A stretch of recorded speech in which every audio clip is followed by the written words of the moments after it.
So what you were just talking about with the FBA fees, that's like the pick and pack fee, or sometimes it's called weights and dims. And that all comes down to Amazon having the incorrect measurements or weight of your product. So then when they try and place it in the different FBA tiers, the shipping fee tier, it might get bumped up to a higher tier because they think that, the product is a little larger or a little heavier than it really is. Mm, And, that can I happen see. for multiple reasons.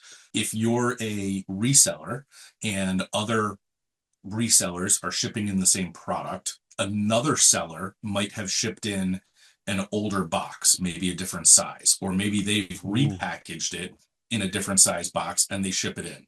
So interesting. now you've got this mixed inventory with your product, which maybe is in, the current Mm, up-to-date packaging, and you have, the correct sizes for it, but someone else has reboxed it, or even just if a box flap opens up as it's in Amazon's warehouse, when it goes through that cubic scanner, Amazon's going to scan it with the lasers and weigh it, and it's going to register as a much larger size. Amazon will then say, oh, bigger box, bigger yeah, fee, and they'll up your fee on that. And then they always seem to raise the fee. They don't as often mm, lower the fee. true. Um, so it always works in Amazon's favor. So you get one bad unit that goes through the scanner, Mm, increases the size, increases the fee for you and for everyone else selling it. And then, you'll see that spike in your pick and pack fees. And the only way to get that corrected is to issue a remeasure request. So you're basically telling Amazon, hey, go grab that product off the shelf, scan it again. I want to see that, you get the correct dimensions this mm, time. So now Amazon will, let's say they correct the dimensions to what they should be, but you're still out that money that they overcharged you. And that's where the second part of this process is a reimbursement.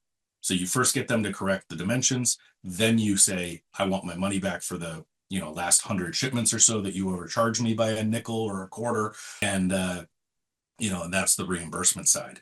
That category of reimbursements is probably one of the most frequent to happen, but it's a smaller dollar amount. Most of the time you're talking about 5 or 10 cents as is the difference in the FBA fee, or maybe it's as much mm, as $1 on some larger items. So it doesn't have that wow factor to say like, mm, oh, I need to go correct this because I'm off by $1. yeah, But that adds up over time, and every single shipment, every single order that Amazon's shipping out for you, you're overpaying for. So staying on top of that one is very important. There's also a limit on how many remeasure requests you can have every month. It's only 20. So if interesting. you have a catalog with hundreds or thousands of SKUs, it can be really difficult to keep all of them accurately, listed with Amazon on the weights and dims.